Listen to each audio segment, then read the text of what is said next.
ચાલો મિત્રો, રાષ્ટ્રીય આવક, માથાદીઠ આવકના માપદંડની વાત કરીએ. હવે આપણે ત્રીજા માપદંડની વાત કરીએ, એ જીવનની ભૌતિક ગુણવત્તાનો આંક, એટલે કે PQLI, physical quality life index.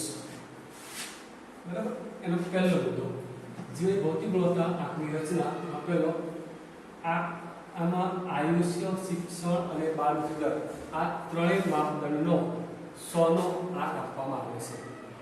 જ્યારે PQLI ની ગણતરી કરવામાં આવે ત્યારે અથવા તે ગણતરી કરવામાં ત્યારે આયુષ્ય, શિક્ષણ અને બાળ મૃત્યુ દર એમ ત્રણેય માપદંડ અથવા ત્રણેય નિર્દેશકોને 100 નો અંક ભાર આપવામાં આવે છે.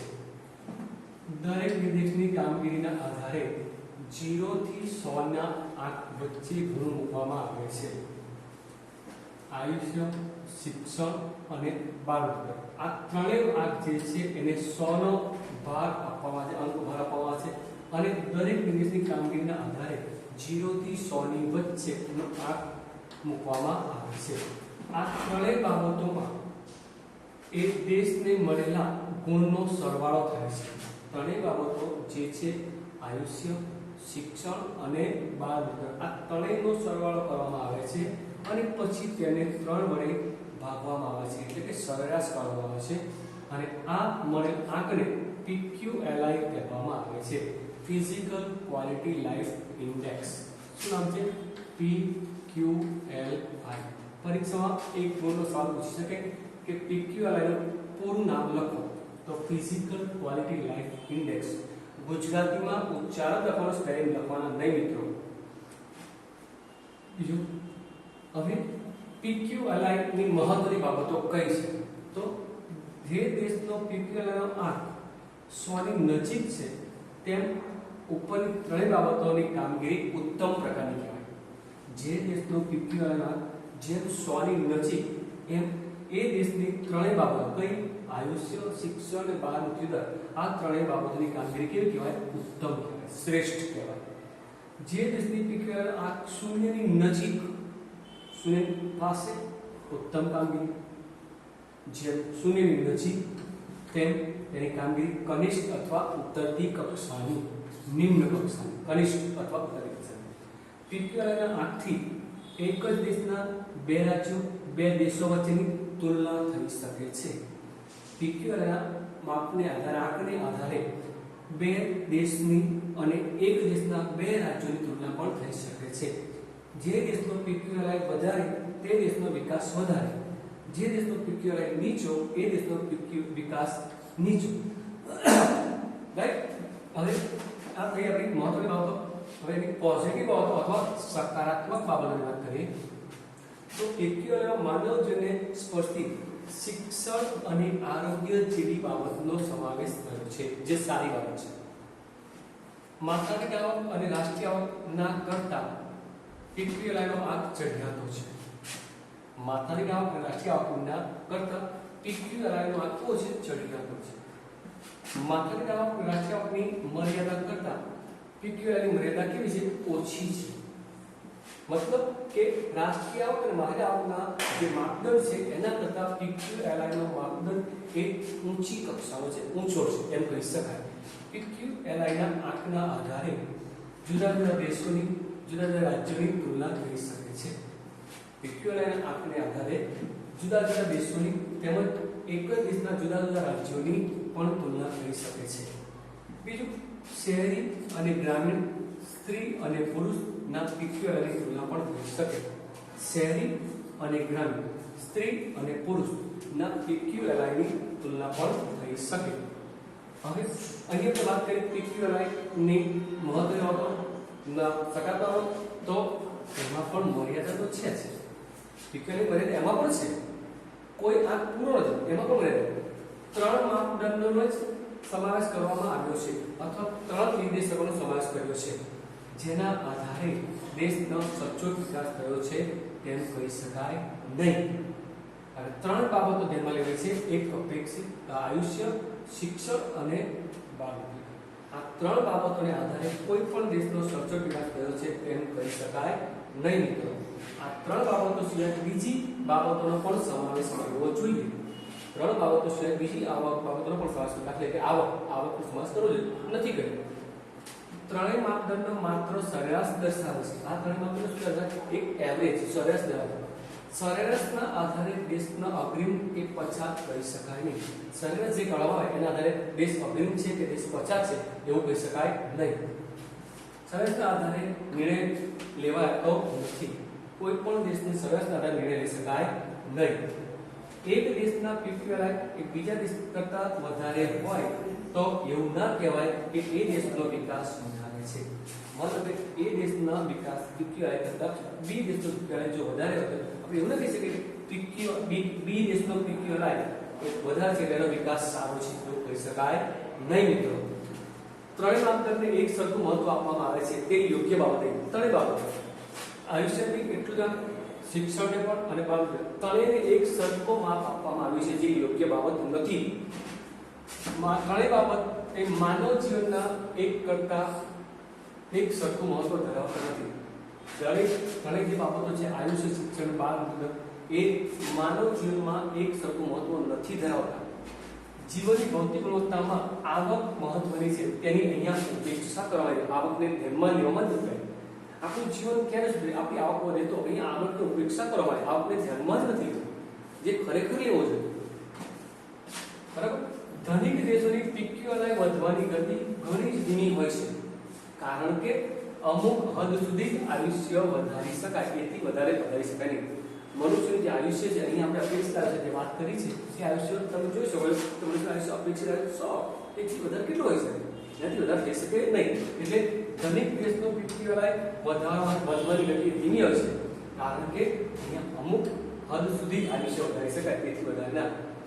અને ત્યાર પછીનો નવો આપણે વાત કરીએ નવા અંકની જે ચોથો નિર્દેશ છે જે અત્યારે દુનિયામાં પ્રચલિત છે જેને વધુ માનવામાં આવે છે એ માનવ વિકાસાંક હ્યુમન ડેવલપમેન્ટ ઇન્ડેક્સ. આ હ્યુમન ડેવલપમેન્ટ ઇન્ડેક્સની શોધ માનવ વિકાસાંકની શોધ એ પાકિસ્તાનના ઇબ્રાહિમ ઉલ હકીમ કરી હતી. એની શોધ પાકિસ્તાની સરકારને એણે વાત કરી. પાકિસ્તાન સરકારને મારી પૈસા નથી, આ બધું આપણે કરવા નવરા નથી. એટલે આ ઇબ્રાહિમ ઉલ હક એ અમેરિકા ગયો રહ્યો અને અમેરિકાની સરકારને વાત કરી. અમેરિકાની સરકારે કીધું તું માંગ એટલા પૈસા આપું, તું આ કામ કર. અને અમેરિકાના સપોર્ટથી ઇબ્રાહિમ ઉલ હકે આ એચડીઆઈ હ્યુમન ડેવલપમેન્ટ ઇન્ડેક્સની રજૂઆત કરી. માત્ર એ નહીં, શરૂઆત રજૂઆત કરી ઇબ્રાહિમ ઉલ હક પાકિસ્તાન હતો, પણ પાકિસ્તાનનો સપોર્ટ ન મળ્યો એટલે એ અમેરિકા હતો.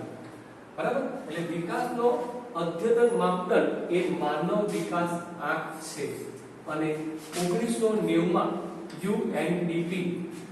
યુએનડીપી મતલબ તમને ખબર છે કે સંયુક્ત રાષ્ટ્ર વિકાસ કાર્યક્રમ ના દ્વારા માનવ વિકાસ અહેવાલ HDR human development report HDR મિત્રો યાદ રાખજો HDI human development index HDR human development report રજૂ થયો અને આને આધારે HDI રજૂ કરવામાં આવ્યો.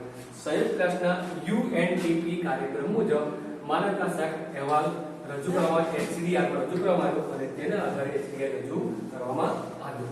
HDI ના માપદંડમાં આર્થિક માપદંડોની સાથે સાથે બિન આર્થિક માપદંડો ઉપર પણ ભાર મૂકવામાં આવ્યો છે. HDI તૈયાર કરવામાં ભારતના અર્થશાસ્ત્રીઓનું પણ મહત્વની ભૂમિકા છે. એટલું ઇબ્રાહિમ ઉલ હકે શોધ કરી બરાબર છે, પણ HDI ને તૈયાર કરવામાં ભારતીય અર્થશાસ્ત્રીઓનો પણ મહત્વનું યોગદાન છે. અને આપણા દેશમાં એક અર્થશાસ્ત્રી અમર્ત્ય સેન એમને નોબેલ પ્રાઇઝ મળ્યો. ત્યાર પછી આપણા દેશમાં કોઈ અર્થશાસ્ત્રી એવો પેદા થયો કે જેને આ એવોર્ડ આપવામાં આવ્યો હોય. માનવ વિકાસ આંકના 3 ધોરણો. હવે જે HDI છે એને પણ 3 બાબતોને મહત્વ આપ્યું છે અને HDI તૈયાર કરવા માટે સરળતા પડે એટલા માટે આ 3 પરિબળો ધ્યાનમાં લેવા. કયા?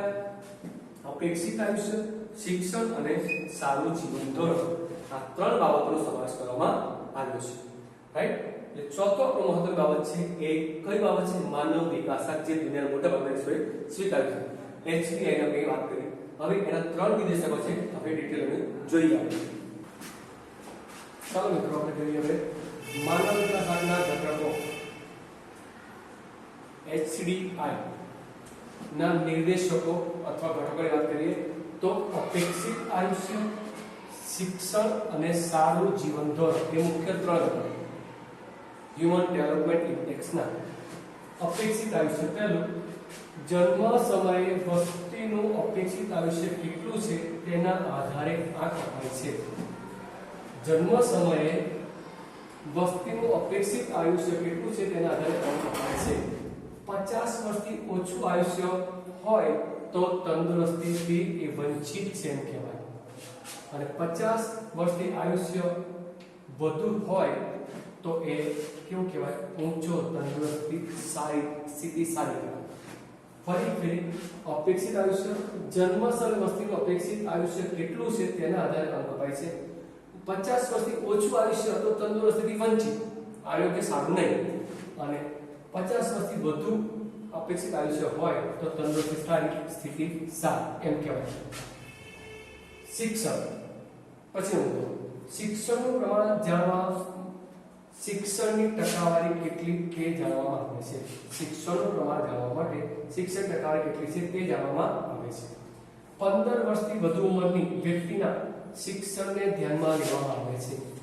15 વર્ષથી વધુ ઉંમર એવા વ્યક્તિઓનું શિક્ષણને ધ્યાનમાં લેવાય છે, અને એમાં બે ભાગ. એક સ્કૂલ લિવિંગના સરેરાશ વર્ષો, બીજું સ્કૂલ લિવિંગના અપેક્ષિત વર્ષો. એટલે કે દેશમાં શાળા કક્ષાએ કેટલા વર્ષ અપેક્ષિત છે, તેમાંથી બાળક શાળાએ કેટલા વર્ષ માટે ગાળે છે તે ધ્યાનમાં લેવાય છે. સ્કૂલ લિવિંગના સરેરાશ વર્ષ, સ્કૂલ લિવિંગના અપેક્ષિત વર્ષ, એટલે કે દેશમાં શાળા કક્ષાએ કેટલા વર્ષ અપેક્ષિત છે, તેમાંથી બાળક શાળામાં કેટલા વર્ષ ગાળે છે તે બાબતને ધ્યાનમાં લેવાય છે. સારું જીવન ધોરણ. જીવન ધોરણ એટલે મળતી સગવડો. જે સગવડ વધુ મળે એની જીવન ધોરણ ઊંચું, જેમ સગવડ ઓછી એમ જીવન ધોરણ નીચું. તો જીવન ધોરણ એટલે મળતી સગવડ. મળતી સગવડ કઈ? તો કે પીવાનું શુદ્ધ પાણી, આરોગ્યની સેવા, સેનિટેશનની સેવા, બાળ મૃત્યુ દર, ઓછા વજનવાળા બાળકોની ટકાવારી, માથાદીઠ દૈનિક કેલરી, 5 વર્ષથી નીચેના બાળકોનો મૃત્યુ દર, પ્રોટીન અને ચરબીવાળા પ્રાપ્ત થતા ખોરાક. આ બધી બાબતોનો આધાર આવક હોય છે. આ બધી બાબતો જીવન ધોરણ સારું છે કે નહીં, અને આ પીવાનું શુદ્ધ પાણી, આરોગ્યની સેવા, સેનિટેશનની સેવા, બાળ મૃત્યુ દર, ઓછા વજનવાળા બાળકની ટકાવારી, માથાદીઠ દૈનિક કેલરી, ખોરાક, 5 વર્ષથી નીચા બાળકનો મૃત્યુ દર, પ્રોટીન અને ચરબીવાળા પ્રાપ્ત થતો ખોરાક. આ બધી બાબતોનો મુખ્ય આધાર શું છે? આવક છે. આવક સારી તો બધી સગવડો સારી. આવકનો સૂચકાંક એ સમ ખરીદ શક્તિના ધોરણે માપવામાં આવે છે. સમ ખરીદ શક્તિ, પીપીપી, પરચેઝ પાવર પેરિટી, એના આધારે ગણવામાં આવે છે. હવે વાત કરીએ HPI ની મુખ્ય બાબતો. તો પેલું કે ત્રણેય માપદંડનું મૂલ્ય એક ગણાય છે. ત્રણેય માપદંડનું મૂલ્ય અપેક્ષિત આયુષ્ય, શિક્ષણ અને સારું જીવન ધોરણ. બીજું HPI નું મૂલ્ય 0 થી 1 ની વચ્ચે હોય છે.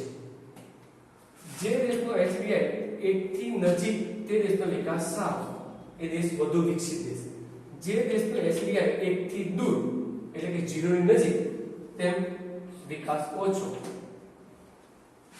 2014 ના દુનિયાના 181 દેશની આવા HPI કરવામાં આવ્યા છે, અને એના આધારે HPI ની વાત કરીએ તો 2014 ના આધારે 181 દેશમાંથી 0.944 HPI ના આંક સાથે નોર્વે પ્રથમ નંબર પર છે, જ્યારે ભારતનો પેલો 0.609 આંકને આધારે ભારત 130 માં કરે છે.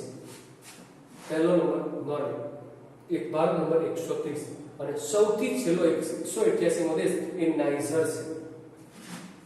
અહીંયા દેશ આપે છે નોર્વે, USA, ચીન, ભારત, પાકિસ્તાન, નોર્વે.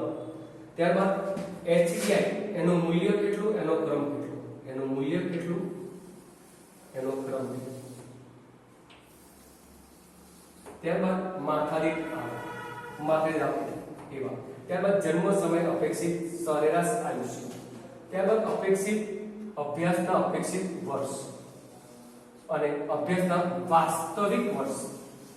આ બાબતને ધ્યાનમાં રાખવામાં આવે છે. તો પહેલી વખતે નોર્વે નું મૂલ્ય કેટલું છે? 0.944. એના આધારે પહેલો નંબર પર છે. એનું માથાદીઠ આવક કેટલી? 64,992 અમેરિકન ડોલર. જન્મ સમયે અપેક્ષિત સરેરાશ આયુષ્ય 81.6 વર્ષ. અભ્યાસનો અપેક્ષિત વર્ષની વાત કરીએ 17.5, જ્યારે વાસ્તવિક વર્ષ 12.6. યુએસએ 0.915 આઠમા ક્રમ અમેરિકા એની માથાની આવકની વાત કરીએ તો 52,947 79.1 સાથે અપેક્ષિત આયુષ્ય અને અપેક્ષિત અભ્યાસની વાત કરીએ તો 16.5 પરંતુ વાસ્તવિક 12.9 વર્ષ. ચીન 0.727 મૂલ્ય છે એનું એચડીઆઈ અને એનો ક્રમ છે 90 નંબર. માથાની આવક 12,547. જન્મસ્થળ અપેક્ષિત આયુષ્યનું 75.8 છે, ઊંચું છે આયુષ્ય અને અપેક્ષિત અભ્યાસના વર્ષની વાત કરીએ તો 13.1 વર્ષ છે જ્યારે વાસ્તવિક વર્ષ 7.5 છે. ભારતની વાત કરીએ તો 0.609 મૂલ્ય અને ક્રમ એનો 130 5,497 માથાદીઠ આવક 68.0 વર્ષ અપેક્ષિત આયુષ્ય. અપેક્ષિત અભ્યાસના વર્ષ વાત કરીએ તો 11.7 છે જ્યારે વાસ્તવિક વર્ષ છે એ 5.4. પાકિસ્તાન મૂલ્ય 0.538 છે જ્યારે એનો નંબર 147 એની માથાદીઠ 4,866 એનું અપેક્ષિત આયુષ્ય 66.2 વર્ષ છે જ્યારે અપેક્ષિત અભ્યાસના વર્ષ 7.8 અને અભ્યાસ વાસ્તવિક સમય અપેક્ષિત વર્ષ વાસ્તવિક વર્ષ 4.7. અને દુનિયાનો સૌથી છેલ્લા નંબર આફ્રિકાનો દેશ છે એ નાઇજર એ 0.348 સાથે 181 માં અને 908 રૂપિયાની માથાદીઠ આવક 61.4 વર્ષનું સરેરાશ અપેક્ષિત આયુષ્ય અને અપેક્ષિત અભ્યાસ 5.4 વર્ષ અને વાસ્તવિક 1.4. શિક્ષણ સૌથી નીચું. અહીં તમે જોઈ શકો માથાદીઠ આવક, જન્મસ્થળ અપેક્ષિત આયુષ્ય, આ બાબત અને એનો ક્રમ અને એનું એચડીઆઈ મૂલ્ય દર્શાવ્યું છે અને એના આધારે આપણે જો તારણ કાઢવા હોય તો કાઢી શકીએ કે પ્રથમ નંબર પર નોર્વે છે 944 સાથે જ્યારે ભારત જેવો દેશ એ 0.609 મૂલ્ય સાથે 130 માં ક્રમે છે અને 181 માં ક્રમે આફ્રિકાનો નાઇજર દેશ છે જેનો મૂલ્ય છે એચડીઆઈ 0.348 છે. 2015 ના એસપીના અહેવાલ 188 દેશોમાં આવરી લેવામાં આવ્યો છે. માનવ વિકાસ આંકની દ્રષ્ટિએ વિશ્વના દેશોને 4 વિભાગ પડ્યા છે. કેટલા વિભાગ? 4 વિભાગ પાડવામાં છે. એક સૌથી વધુ માનવ વિકાસ આંક ધરાવતા દેશો, બીજું વધુ માનવ વિકાસ આંક ધરાવતા, ત્રીજું મધ્યમ માનવ વિકાસ આંક ધરાવતા દેશો અને ચોથું નીચો માનવ વિકાસ આંક ધરાવતા દેશો. સૌથી વધુ, પછી મધ્યમ અને પછી નીચો માનવ વિકાસ. તો સૌથી વધુ વિકાસ ધરાવતા માનવ વિકાસ ધરાવતા દેશની વાત કરીએ તો 1 થી 49 દેશો આવે છે જેનું સરેરાશ જે એચડીઆઈ છે એ 0.890 છે. એવા કુલ 49 દેશો છે. જ્યારે વધુ માનવ વિકાસની વાત કરીએ તો એમાં 50 થી 105 દેશોનો સમાવેશ જેનો એચડીઆઈ છે 0.735 સરેરાશ એટલે કે કુલ 56 દેશો છે. જ્યારે મધ્ય માનવ વિકાસ ધરાવતા દેશોમાં ભારતનો ક્રમ આવે 106 થી લઈને 143 દેશો અને એનો સરેરાશ એચડીઆઈ 0.614 છે. એમાં 38 દેશોનો સમાવેશ થાય છે જ્યારે 144 થી 146 એ નીચા માનવ વિકાસ ધરાવતા દેશો છે જેમાં એચડીઆઈ માં અથવા માનવ મૂલ્યનું સરેરાશ માં મૂલ્ય એ 0.493 છે એટલે કે કુલ 45 દેશો.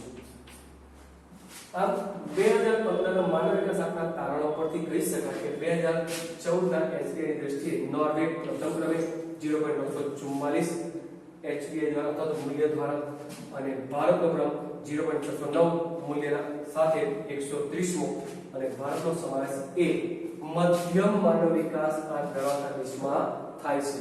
અને આફ્રિકામાં આવેલો નાઇજર દેશ એ 181 નો ક્રમે છેલ્લો જેનું મૂલ્ય છે 0.348. એટલે હાલમાં એચડીઆઈ એ સૌથી વધુ વિકસિત ખ્યાલ છે. એની અંદર દરેક બાબતને આવરી લેવા મુખ્ય 3 બાબત છે પણ એની અંદર તમે જોઈ શકો છો કે આર્થિક અને બિન-આર્થિક બાબતોનો પણ સમાવેશ કરવામાં આવ્યો છે. પરીક્ષામાં પૂછાયેલી દીકરાઓ યાદ રાખજો. ચલો ફ્રેન્ડ્સ, માનવ વિકાસ આંકનું મહત્વ, હ્યુમન ડેવલપમેન્ટ ઇન્ડેક્સનું ઇમ્પોર્ટન્સ, મહત્વ. આર્થિક વિકાસના એચડીઆઈના માપદંડમાં માત્ર આર્થિક નહીં એની સાથે સામાજિક કલ્યાણ, શિક્ષણ, આરોગ્ય જેવી બાબતોનો પણ સમાવેશ કરવામાં આવ્યો છે. તેથી કહી શકાય તે પરિપૂર્ણ બને છે. માનવ વિકાસ આંકનું મહત્વ વાત કરીએ તો એમાં આર્થિક વિકાસના એચડીઆઈના માપદંડમાં માત્ર આર્થિક બાબત નહીં સાથે સાથે સામાજિક, શિક્ષણ અને આરોગ્ય જેવી બાબતોનો પણ સમાવેશ થાય છે.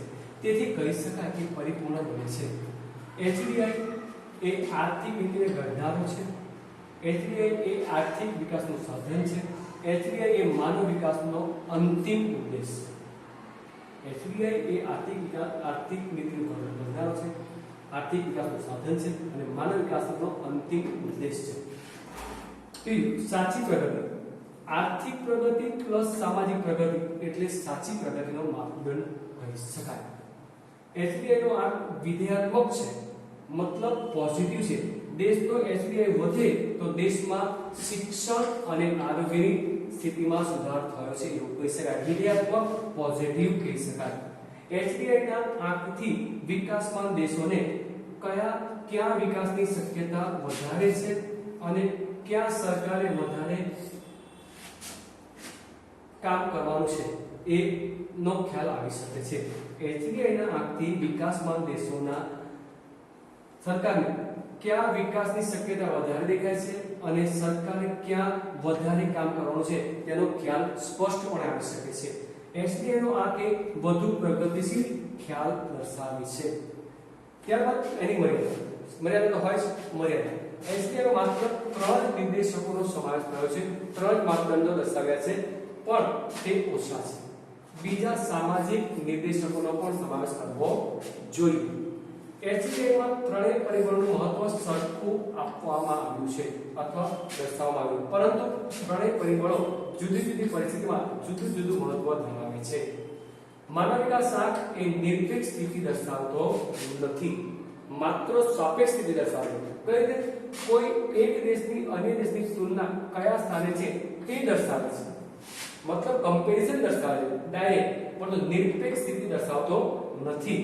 તે માત્ર સાપેક્ષ પ્રગતિ દર્શાવે છે કે નોર્વે પહેલા ઓવર ભારત 130 રન એવી સાપેક્ષ પરિસ્થિતિ દર્શાવે છે, નિરપેક્ષ પરિસ્થિતિ દર્શાવતો નથી. એસબીઆઈ ઉપરાંત બીજા કેટલાક એવા સૂચકાંકો છે જે ધ્યાનમાં લેવા જોઈએ. તો જીડીઆઈ, જેન્ડર ડેવલપમેન્ટ ઇન્ડેક્સ, જાતિ સમાયોજન આંક, ટીઆઈ,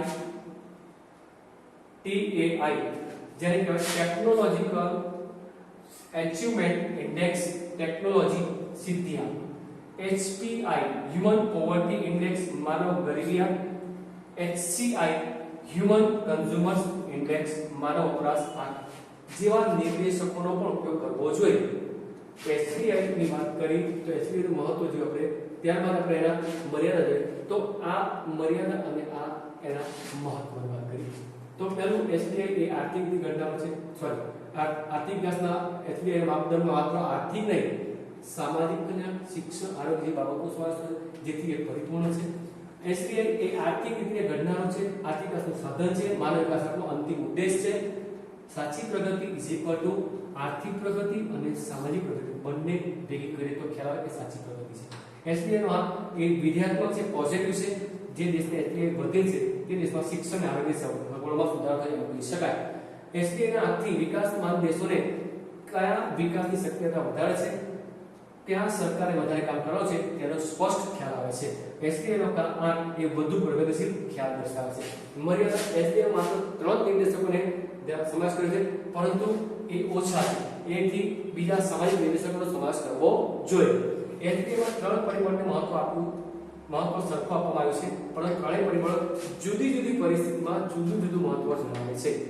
માનવ વિકાસ આંક એ નિરપેક્ષ સ્થિતિ દર્શાવે છે તો નથી, નિરપેક્ષ સ્થિતિ દર્શાવતો નથી, માત્ર સાપેક્ષ સ્થિતિ દર્શાવે છે. મતલબ કે કોઈ એક દેશ અન્ય દેશની તુલનામાં કયા સ્થાને છે તે દર્શાવે છે, જે માત્ર સાપેક્ષ પ્રગતિ દર્શાવે છે અથવા સાપેક્ષ સ્થિતિ.